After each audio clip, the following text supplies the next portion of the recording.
Olá, eu sou Helenice Rocha, coordenadora do Grupo Oficinas de História, juntamente com o professor Marcelo Magalhães. Neste momento, temos um projeto denominado Usos do Passado, História Pública, Ensino de História e Formação do Professor, constituído por um conjunto amplo de pesquisadores de instituições do Brasil e do exterior, voltados para as inter-relações entre esses termos que mencionei antes: usos do passado, história pública, ensino de história e formação do professor. Além das estratégias de pesquisa e da problemática da relação entre tais termos no que se refere à formação dos profissionais de história, nós estabelecemos como uma estratégia interessante a troca de pesquisas e de experiências entre nós pesquisadores, nós do Grupo Oficinas, nós componentes desse projeto de pesquisa e outros pesquisadores que também pesquisam tais temas e por outros caminhos diferentes dos nossos. Essas trocas, neste ano de pandemia, estão se realizando através de lives constituídas em um ciclo de debates. Esta apresentação que estou fazendo, ela está relacionada à abertura deste ciclo de debates, em que temos pesquisadores do Oficinas e pesquisadores externos a Oficinas apresentando suas pesquisas, suas reflexões, suas conclusões relacionadas à temática do projeto. Hoje temos o prazer de receber, no primeiro ciclo de debates do Oficinas de História, a professora Ângela de Castro Gomes. Ângela, pesquisadora do Grupo Oficinas de História, professora aposentada de História do Brasil da Universidade Federal Fluminense, professora emérita do CPDOC, da Fundação Getúlio Vargas, foi professora visitante sênior na Unirio, no Departamento de História, no programa de pós-graduação em História da Unirio, foi professora visitante também da mesma instituição, é uma das historiadoras mais renomadas do país, especialista em Brasil republicano, em história política, história cultural, história dos intelectuais, com uma trajetória muito consolidada nesse campo, com muitos textos, livros, capítulos, artigos escritos, com uma tese de doutorado renomada, que se chama Invenção do Trabalhismo. E é isso, temos o prazer de receber a Ângela nesse momento. Bom, eu quero começar agradecendo muito o convite do Oficinas da História para abrir esse ciclo de debates que vai ter curso nesse primeiro semestre de 2021. Quero agradecer nas pessoas de Helenice e de Marcelo, mas eu tenho muitos mais colegas e amigos nesse grupo, no qual eu estou há muito tempo inserida, participando, que me enriquece muito. E é justamente por isso que eu escolhi uma certa abordagem do tema que eu vou apresentar aqui. Eu nomeei a minha fala de intelectuais mediadores e a escrita da história ensinável para um grande público. Há várias razões para isso. A primeira seria que intelectuais mediadores e história ensinável para um grande público são talvez as duas categorias chaves de um projeto de pesquisa que eu venho desenvolvendo já, eu diria, há uma década. A segunda importante razão é que boa parte dos debates, principalmente sobre a questão dessa história ensinável para um grande público, envolveu e continua envolvendo o Grupo Oficinas da História.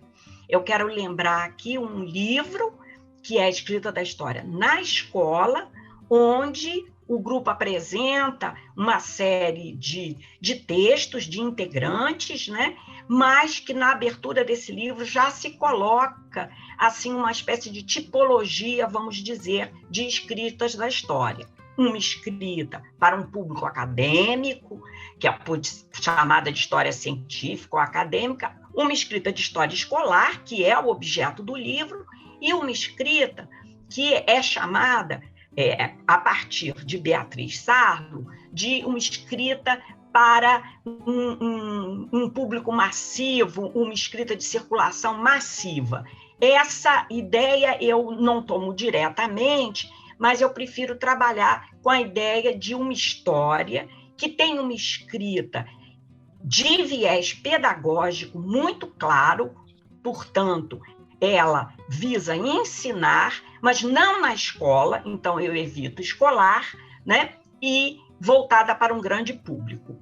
E um público diferenciado, é claro que esse público é criado pela própria interlocução dessa escrita, desses autores, mas toda essa ideia, ela está sendo formulada a partir dos próprios debates do Oficina, e que eu aproveito mais uma vez para agradecer. Né? Aí quero agradecer nas pessoas de Luiz e de Márcia, que me ajudaram em encontros anteriores, e também Helenice, a, vamos dizer assim, pensar melhor nessa categoria que eu pretendo, então, desenvolver aqui.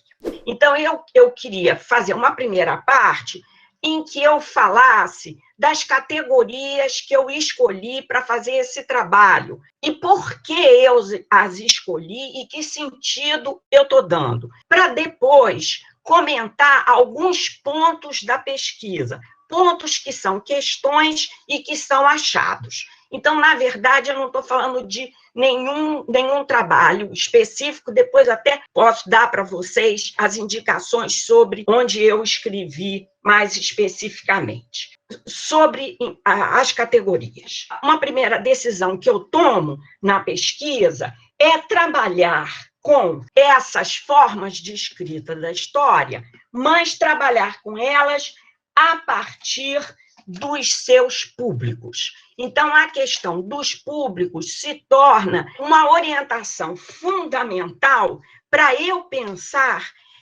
a própria escrita, a própria narrativa da história que está sendo tomada. Esses diferenciados públicos, trabalhar nessa ótica, não chega a ser uma ideia nova. Eu quero lembrar aqui, e eu utilizo na minha pesquisa, textos do Manuel, saudoso colega Manuel Salgado Guimarães, mas textos também do Temístocles César, e, sobretudo, um texto do Fernando Nicolazzi, que propõe e trabalha, e eu assumo essa categoria do Fernando Nicolazzi, que trabalha com a variável público, definindo, vamos dizer assim, o que ele chama de regimes historiográficos.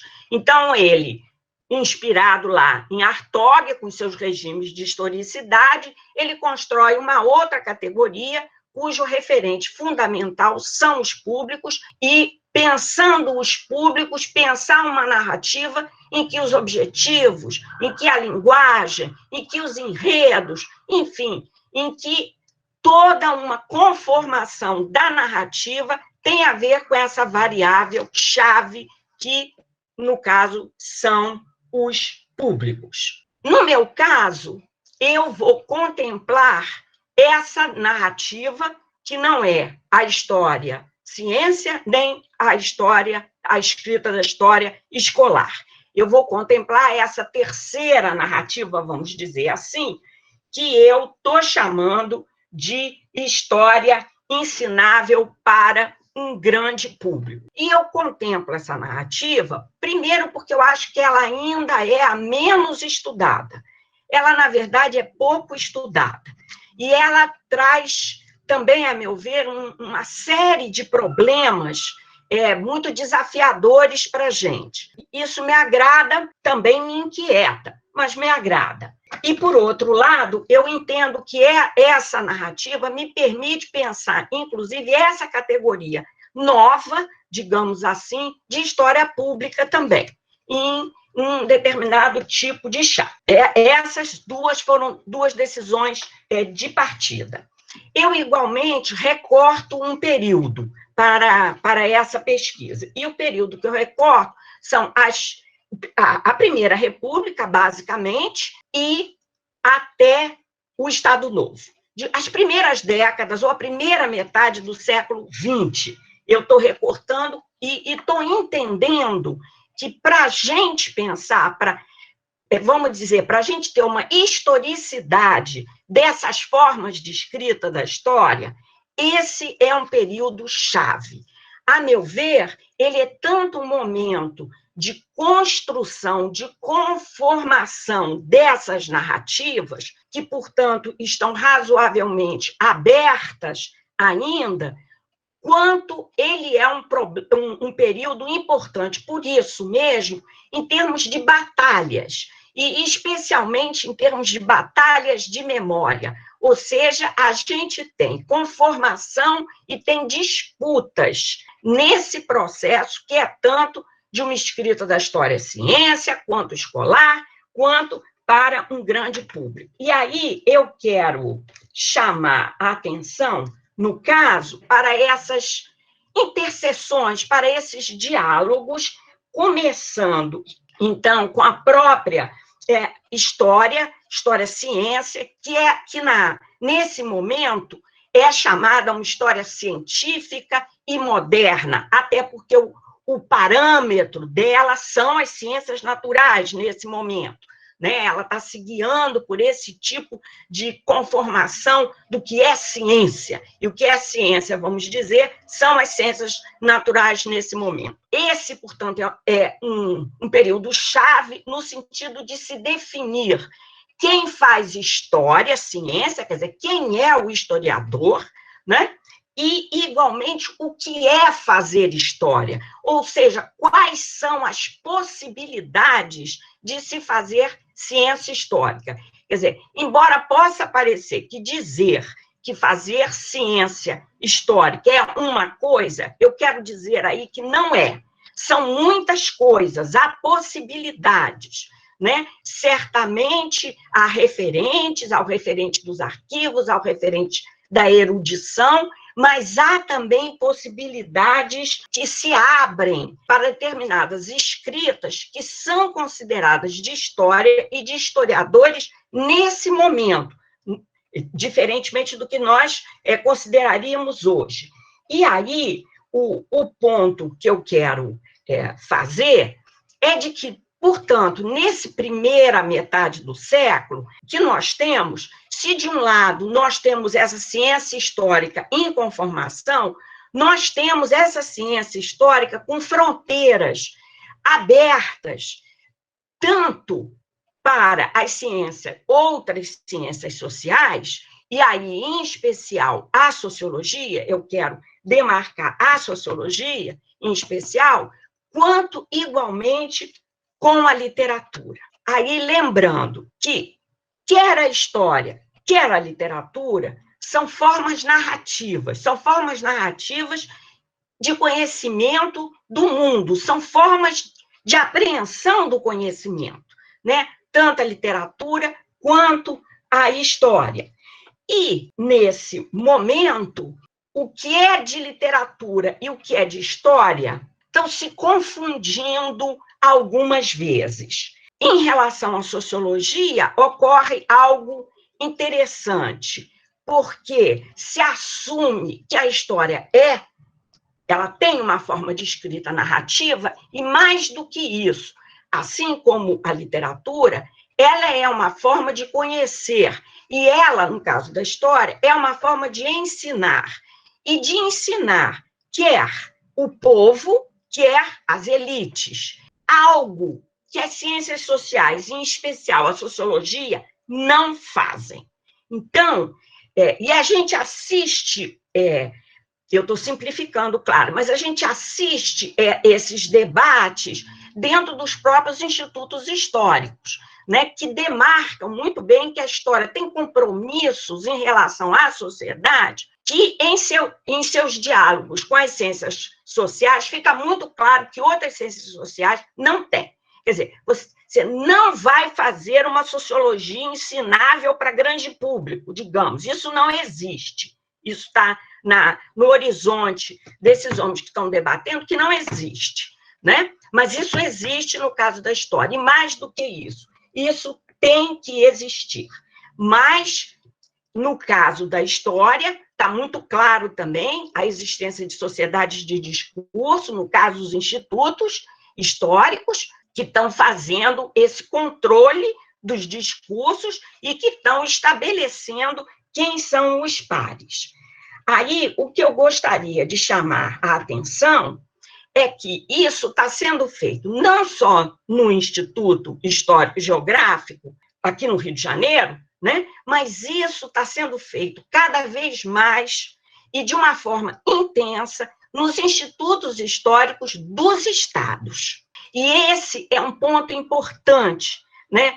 Porque mostra muito claramente como a construção dessas escritas da história, de como a história assume essa sua dimensão pragmática, esse seu dever em relação ao povo e às elites, né? Isso está muito claro que isso implica escritas da história que têm uma dimensão nacional, mas que igualmente têm dimensões locais e regionais, que são fortes, que são importantes e que, claro, tem a ver com a República, de um lado, porque a República precisa se legitimar, mas ela tem a ver com uma República federativa. Quer dizer, nessa República é preciso haver uma história nacional, mas também histórias locais, regionais, em que alguns institutos vão trabalhar de uma maneira sistemática e de uma maneira muito importante,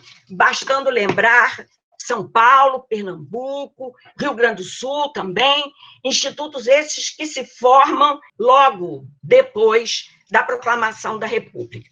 A gente tem um conjunto grande. Portanto, esses institutos podem ser vistos como lugares de sociabilidade intelectual para historiadores, mas igualmente lugares que vão fazer pontes entre essa escrita da história dos historiadores e outras escritas da história, em especial essa para um grande público, mas também a história escolar, que igualmente se desenvolve muito nesse período. Quer dizer, eu faço um esforço para mostrar como esse período é estratégico para a gente pensar a questão da escrita da história. A gente já sabe, e não vou ensinar a padre a rezar a missa, que esse é um período importante de reformas educacionais em vários estados. A gente teve a Arlete cunhando a categoria de professor-autor. A gente tem esses professores autores aparecendo, e a gente tem, inclusive, já mostrando interesse nesses nichos, né, editoras, a começar pela Francisco Alves, mas vamos ter outras. Quer dizer, eu estou apenas dando índices de que esse é um momento efetivamente estratégico e de crescimento. E eu aí escolho trabalhar com a categoria de história ensinável e aí para um grande público. E eu queria um pouco, assim, dizer para vocês por que eu, de certa forma, continuo com essa designação. Em primeiro lugar, eu entendo que essa categoria me permite chamar a atenção para algo que, a meu ver, é essencial, que é o fato de que essa escrita da história tem objetivos pedagógicos. Assim como a história escolar, essa escrita para um grande público, que eu quero chamar de ensinável, porque eu quero deixar claro para o meu leitor que ela tem também claros objetivos pedagógicos em relação a outro público, mas que são objetivos fundamentais. E que, exatamente em função disso, essa forma de escrita da história vai escolher suportes e linguagens modernos e atraentes para essa época, né? E vai visar uma população de adultos e jovens, crianças realmente não, mas adultos e jovens, e homens e mulheres. E mulheres têm um espaço significativo, uma importância grande, né? Então, esses públicos que estão sendo, ao mesmo tempo, interpelados por essa literatura, criados, eles não estão lá, eles não existem, eles empiricamente não são pré-existentes. Eles existem na medida que eles estão sendo interpelados e criados pela própria produção dessa literatura, que faz os seus leitores, que fideliza leitores e que, assim, vai interagir com eles. O primeiro ponto seria esse, que eu queria demarcar, esses objetivos pedagógicos. E aí, qualificar, que também tem sido falado numa literatura que nós vivemos nesse período um boom, vamos dizer, do que seria uma pedagogia da nacionalidade. Nós temos, evidentemente, nessa literatura, esse sentido de educar em termos amplos, de educar e de socializar esses leitores num conjunto, né, de valores, num conjunto de crenças que tem como referente chave o regime republicano, e no regime republicano, e considerando o público, um tipo de narrativa que marca esse momento, que é uma narrativa cívico-patriótica. Então, essa pedagogia da nacionalidade, ela tem a forma, na história escolar também, mas nessa história ensinável, ela tem essa forma de uma narrativa de educação cívico-patriótica, portanto, que está preocupada em formar cidadãos republicanos, não apenas entre as crianças, que são fundamentais, que são os futuros cidadãos, mas em formar cidadãos republicanos que são adultos e que estão fora da escola, ou que estiveram na escola e que estão fora, ou que estão fora da escola. E essa pedagogia, ela está trabalhando tanto com, digamos, uma categoria de nação, de nacionalismo. Então, eu estou lidando com uma literatura que está falando, inclusive, numa identidade coletiva nacional de brasileiros. Isso está claro para muitos autores e educadores, que falam claramente que ninguém nasce brasileiro, mas aprende-se a ser brasileiro, e, portanto, se pode aprender a ser brasileiro em qualquer idade. Então, essa dimensão que a identidade coletiva é construída, ela é muito clara, e que ela é construída por ação de intelectuais, historiadores com destaque, né, que têm, inclusive, digamos assim, essa missão, esse compromisso. Então, a gente tem essa questão do nacionalismo, dos nacionalismos, isso tem um evento chave, a meu ver, que estimula muito, que são as comemorações do centenário da independência, em 22, mas, igualmente, como o nome diz, cívico-patriótica, nós não estamos pensando só, o que já não seria pouco, numa, digamos, uma comunidade imaginada, política, imaginada de cidadãos, né? Essa literatura, ela mobiliza tanto a questão nacional, como ela mobiliza a pátria. Tanto que, muitas vezes, ela é chamada de história pátria. E a palavra, categoria pátria, está no título de um monte de livros. Eu fiz um levantamento de literatura escolar e desse que eu estou trabalhando. A palavra é muito mobilizada. E não é mobilizada por acaso, né? Porque, ao se trabalhar com essa dimensão da pátria, eu estou trabalhando, sim, com uma comunidade imaginada igualmente, mas como uma comunidade que se liga não por, digamos, estratégias políticas da construção do Estado Nacional, mas uma comunidade que se liga porque se sente pertencendo a um conjunto e se sente emocionalmente pertencendo a esse conjunto. Então, eu tenho tanto uma dimensão racional, legal, digamos assim, de construção de Estado Nacional, que eu estou mobilizando, de identidade coletiva, de brasileiro, participante de um Estado republicano, de um novo regime, onde o povo, claro que faz toda a diferença, porque a soberania emana efetivamente desse povo. É claro que não vou entrar em detalhes do quanto esse povo existe ou não existe, até porque a premissa é que esse povo está sendo, inclusive, construído por ação desses intelectuais.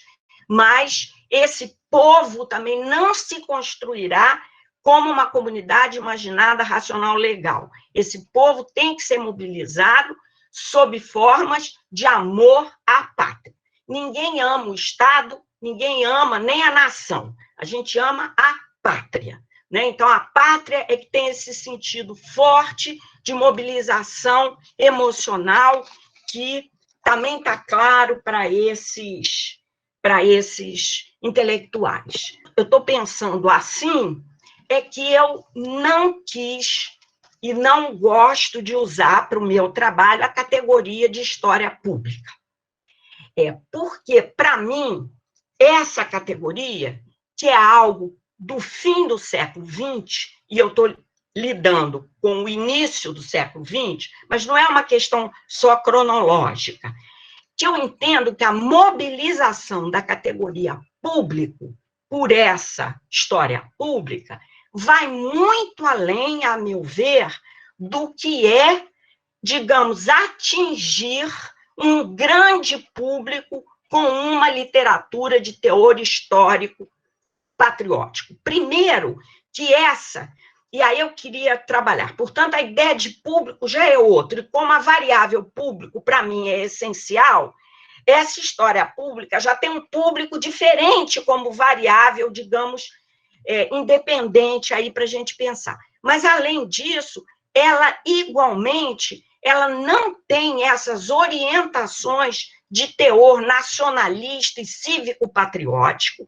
quer dizer, esse sentido, né, preencher essa ação político-cultural desse sentido que é fundamental, eu não vejo isso. Ao contrário, né, a história pública ela está acionando os historiadores, ela está acionando para ações de parceria, ela está acionando os historiadores para uma prática político-cultural. Então, eu entendo a história pública como uma prática política-cultural diferente da prática político-cultural que eu estou examinando quando eu estou falando de história ensinável. Porque é claro que, no caso da história ensinável, eu estou tendo intelectuais que são movidos por, inclusive, sobretudo na Primeira República, pela missão intelectual que têm, por se verem dessa maneira comprometidos, o que não implica que esses intelectuais não tenham uma preocupação do ponto de vista pedagógico, sobretudo no caso da escola escolar, né, da história escolar, que, vamos dizer, no caso, que as crianças participem, que sejam ativas. Isso não é uma perspectiva de não participação, mas ela mantém uma perspectiva elitista, sim. Eu vejo que esses intelectuais, eles se concebem como tendo essa missão, como tendo esse dever, eles são um start fundamental, e eu estou, talvez, exagerando um pouco esse ponto, porque eu penso que a história pública faz exatamente o inverso disso. Ela quer assumir, sobretudo, uma perspectiva de fazer história, de entender o que é fazer história, anti-elitista, participativa, mas não participativa como a criança tendo voz, tendo participação na sala, ou um diálogo em que os intelectuais aqui, alguns escrevem para jornal, recebem cartas de leitores, respondem aos leitores, quer dizer, não há uma ausência de interatividade, não é uma coisa assim, mas são formas diferentes. Eu estou querendo frisar que nem públicos, nem linguagem, nem as operações que são feitas no fazer história, da história pública, a meu ver, podem ser entendidas como o que esses autores faziam nesse período que eu estou examinando. E com isso eu não estou querendo dizer que eles fazem pior, fazem menos, eu estou querendo dizer que eles fazem segundo o momento do tempo em que eles estão. E esse momento do tempo é a primeira metade do século XX, né? Então, é nesse sentido. Por conta de tudo isso que eu já falei, eu aciono também na minha pesquisa, coisa que eu já faço até há mais tempo, 2 tipos de conceitos. Um que é o de cultura política e de cultura histórica, que, como já ficou claro, quando eu estou trabalhando com cultura política, eu estou trabalhando exatamente esse conjunto de representações que envolvem discurso, que envolvem símbolos, que envolvem rituais de um regime republicano. Então, eu estou pensando esse momento como um momento de construção de uma cultura política republicana. E estou querendo dizer, não com esse nome, que esses intelectuais estão conscientes disso. Claro que não estão conscientes de cultura política, né? Mas estão conscientes que eles estão fazendo isso, né? Estão atuando.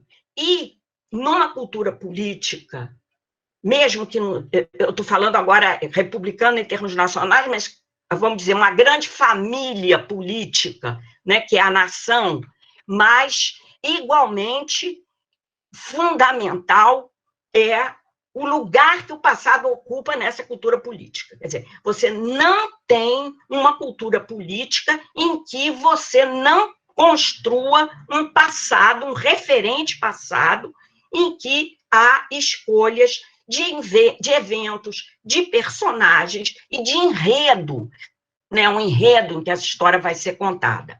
No caso, o esforço desses intelectuais, de uma forma conjunta, é contar uma história da nação brasileira na chave da República. O que significa, inclusive, criar um passado no qual esses homens, que ainda não são brasileiros, mas esses homens já estão defendendo a República, já são republicanos. Uma história do Brasil, portanto, que pode ser contada desde a colônia na chave de eventos que defendem a República. A República como liberdade da metrópole, não a República como regime estrito sensu, mas a República representada como liberdade da metrópole, a República representada como progresso, a República representada como a não escravização, as cobranças, enfim.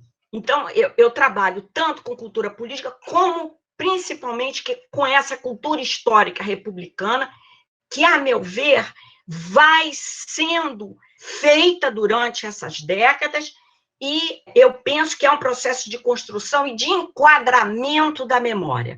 Eu vejo o Estado Novo como um período muito significativo para a gente pensar esse enquadramento da memória. Estou chamando a atenção para esse passado comum, então, fundamental, e a outra categoria que eu mobilizo para identificar e trabalhar com esses agentes, com esses sujeitos históricos, é a de intelectual mediador, né? E aí, de intelectual mediador, como o sujeito que está desenvolvendo efetivamente essa prática que é cultural e é política ao mesmo tempo.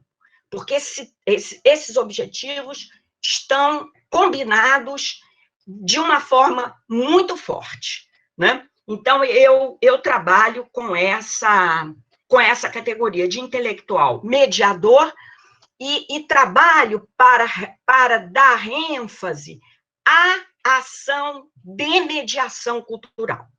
O que, no caso, vai significar formas de apropriação dessa história científica, né? Formas de diálogo também com a história escolar e formas de apresentação e de representação dessa história ensinável. Essa construção de cultura histórica e a apresentação dessa história ensinável estão assentados, é claro, na categoria de usos políticos do passado, ou, se a gente quiser, que eu também gosto, de construção de memória histórica. Né? Quer dizer, então, ao mesmo tempo, é um processo que está fazendo essas várias coisas. E nesses intelectuais mediadores estariam tanto historiadores, como literatos, como tradutores, como ilustradores, como editores, ou seja, uma gama variada de sujeitos que atuam e que possibilitam a existência e a circulação, no caso mais específico, desse tipo de escrita da história. E aí, no caso que eu estou trabalhando, o que me aparece de uma forma muito grande é um tipo de sujeito, um tipo de intelectual que está atuando como historiador, porque ele pode ser identificado como tal, embora isso não seja uma necessidade, ele pode ser identificado, mas também pode, do ponto de vista dos institutos, não ser identificado como historiador, e também pode ser identificado como literato.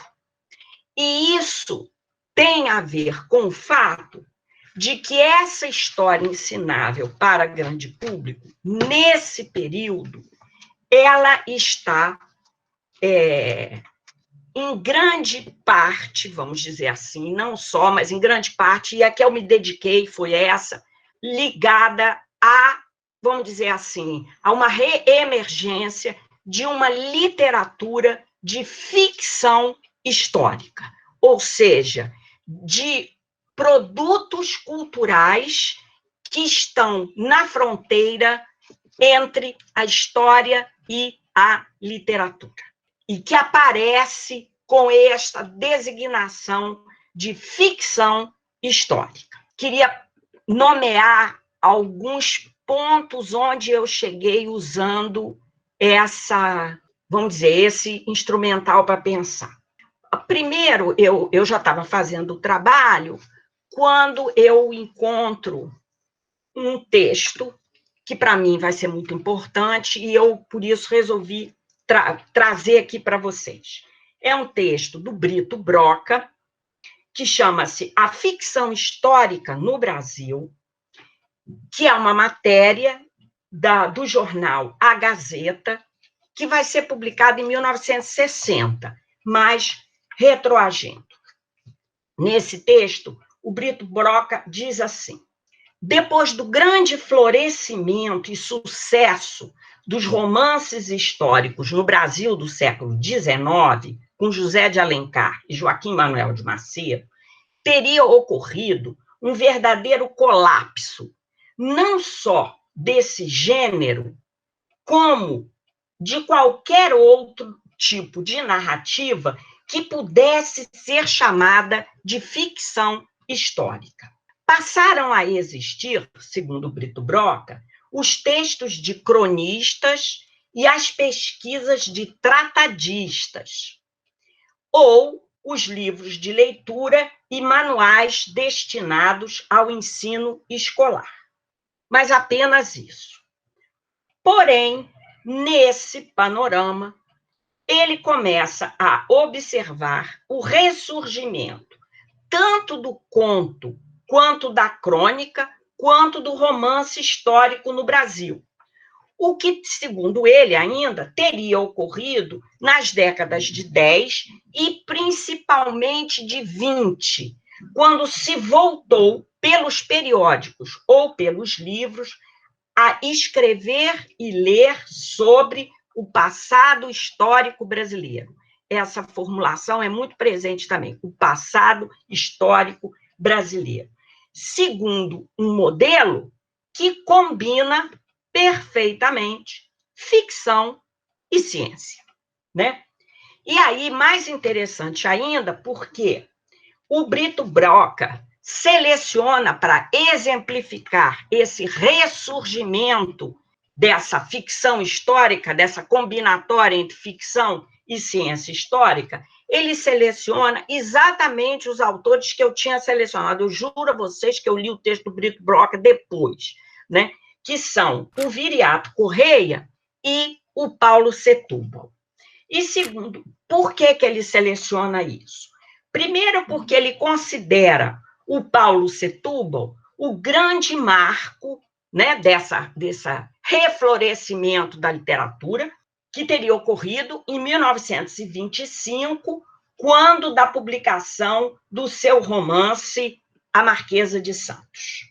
Mas mesmo antes disso, segundo ele, Viriato Correia fez isso mesmo, escreve contos históricos para o jornal Correio da Manhã, em 1917. Então, Viriato, no jornal, em 17, com seus contos históricos, e depois Setúbal, em 25, com a Marquesa, reinaugurariam, né, esse novo ressurgimento de uma literatura tão importante como essa que ele chama de ficção histórica, é o título da matéria dele, no Brasil, e que não estaria sendo objeto de atenção, não teria sido durante esse tempo. Essa matéria do Brito Broca, para mim, ela, além de apontar esses dois autores, eu só queria dar alguns dados para você. Esses dois autores, eles foram muito lidos e foram muito aplaudidos até exatamente a década de 40. Mas dizer isso, eu acho que é dizer pouco para a gente entender o que esses autores significavam.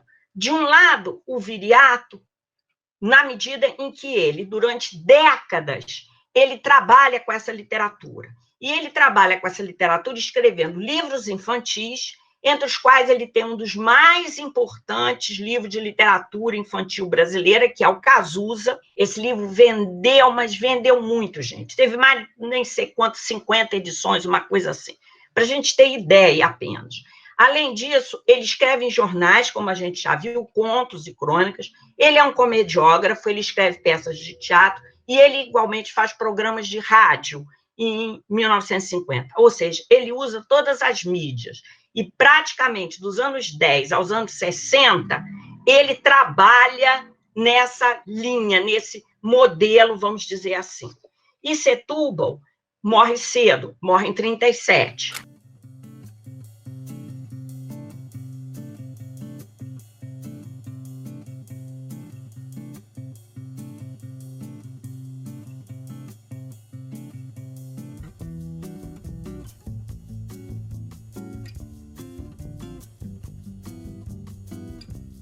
Os outros livros dele, ele escreve muitos outros livros, e aí ele é paulista, né? E ele vai trabalhar com o Ciclo das Bandeiras, faz muito sucesso também, não comparável à Marquesa, mas faz muito sucesso. 14 mil exemplares numa edição, e daí para frente. Lembrando também que, no caso de Setúbal, como eu trabalhei com o jornal Amanhã, e trabalhei com o suplemento literário do Amanhã, Autores e Livro, nesse suplemento, o Paulo Setúbal figura como historiador, ao lado de Capistrano, Oliveira Lima, enfim, ele figura como historiador, o que dá a ver a gente exatamente essa questão das fronteiras, que eu estou querendo marcar, mas que eu vou voltar.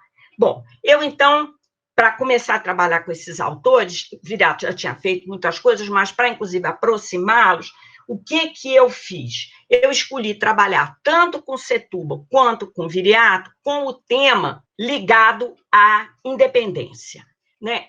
E ambos, claro, Setúbal tem o livro de maior sucesso dele, Marquesa de Santos, e o Viriato, em 1938, portanto, já no Estado Novo, ele escreve uma peça de teatro, A Marquesa de Santos.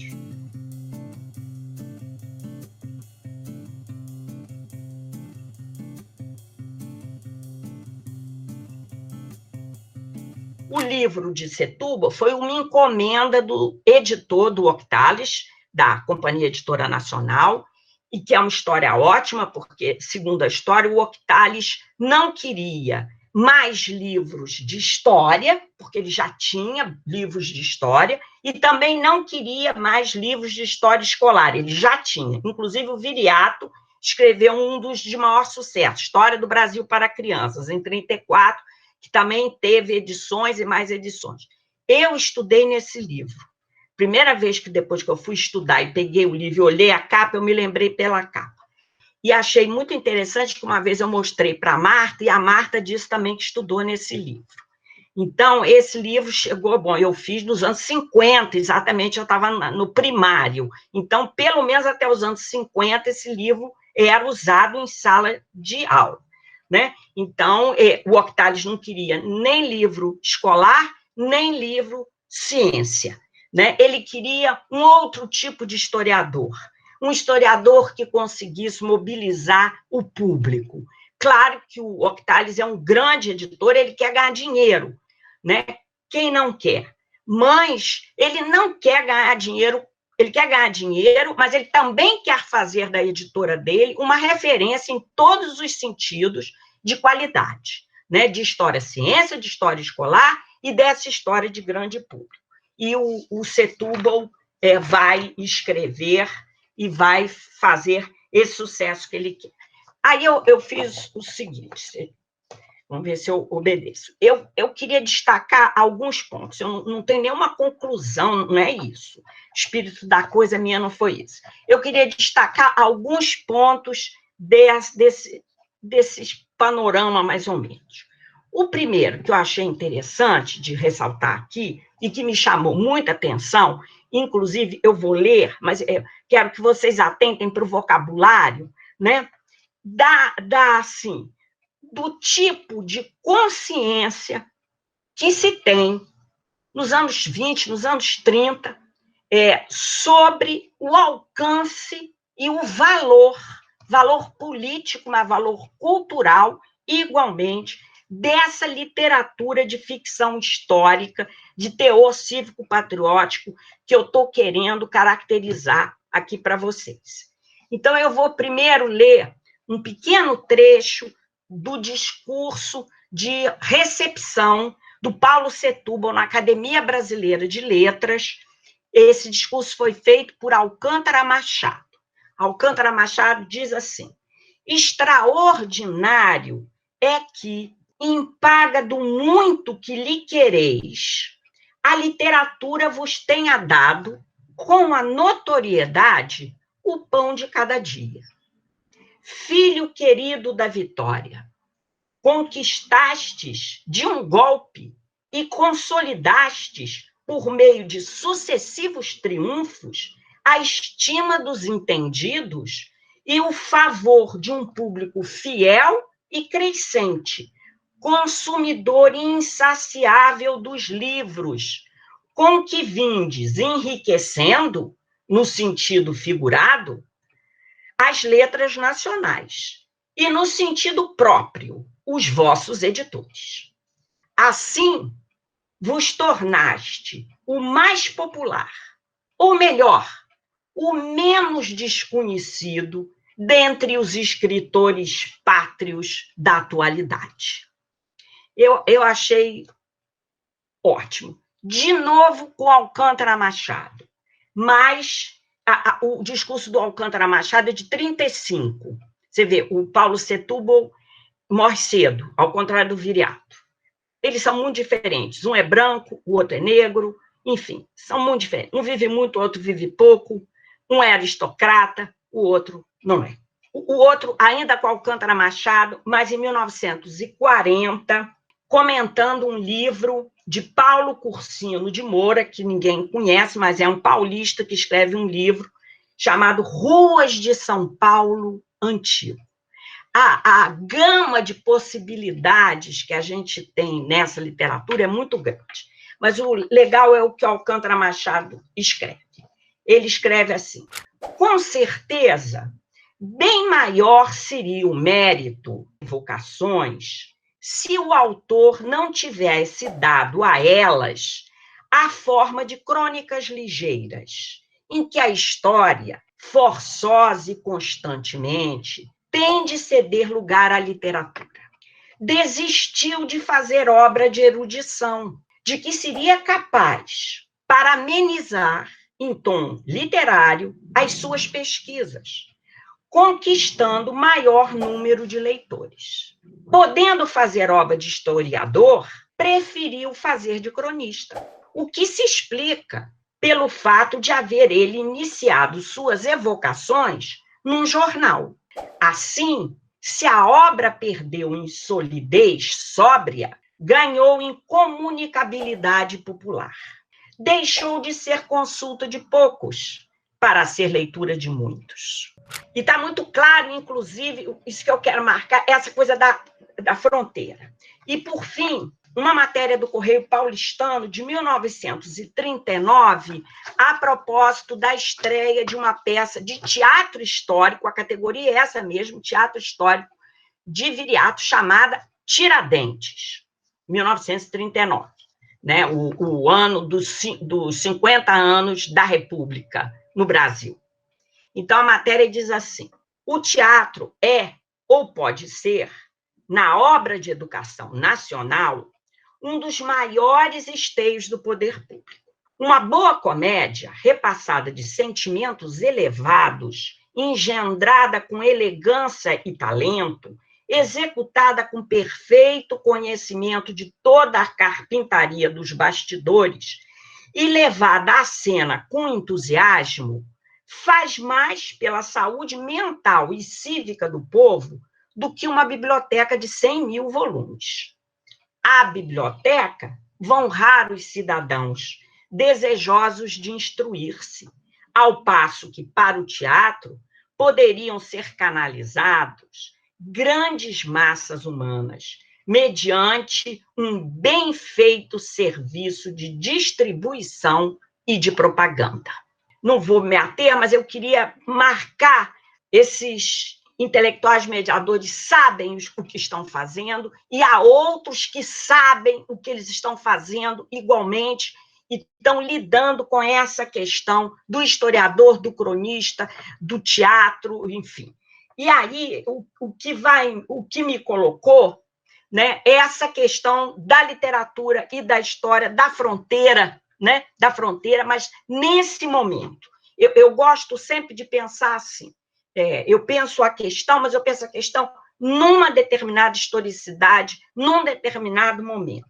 Então, nesse momento, eu quis pensar essa fronteira, de um lado, com a referência de que nós estamos já num modelo de sociedades individualistas, em que o herói não é mais o herói, o grande homem que só tem virtudes, que não tem defeitos. Quer dizer, nós já não estamos mais nesse modelo.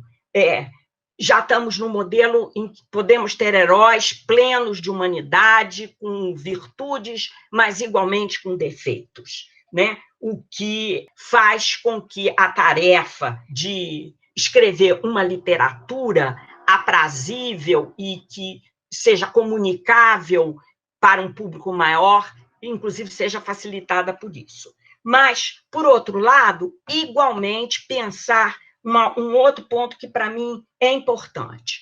Pensar que, nesse momento, e aí eu estou me referindo a um período antes que as universidades se tornassem as sociedades de discurso que vão controlar método, enfim, que vão controlar esse discurso e vão dizer quem é historiador e quer fazer de história. Eu estou trabalhando antes disso.